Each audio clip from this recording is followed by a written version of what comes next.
This is a remarkable moment in the history of Swiss railways. The Switzerland-Rhetian Railway is finally giving a trial run to its R12 steam snowblower. After 18 years of restoration, for the very first time, the R12 is being tested, and that too under the toughest conditions.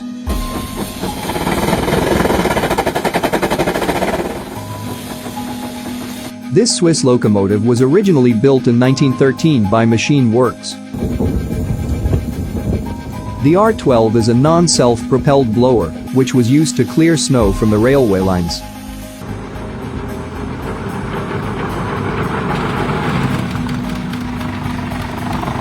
In its glory days, R12 was highly efficient for clearing large amounts of snow,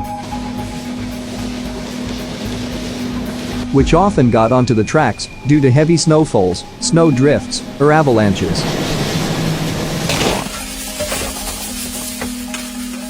It was built with a steam engine inside a car body. However, instead of driving wheels, it's the R12's body that powers the rotary blades. The steam engine sits on a frame with two non-powered wheeled trucks.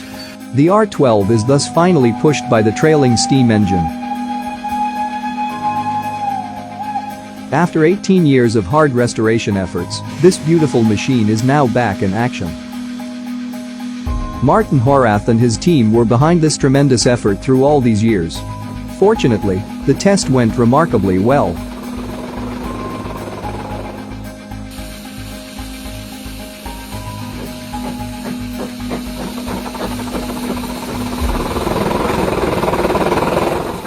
The R12's performance was good, even with the hard spring snow.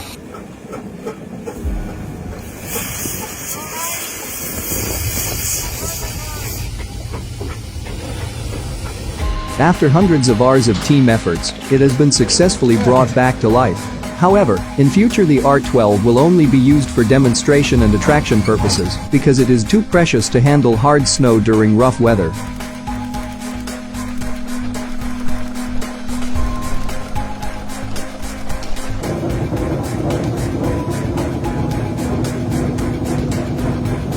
So if you happen to visit Swiss Alps anytime soon, don't miss watching the restored R12 in its full form.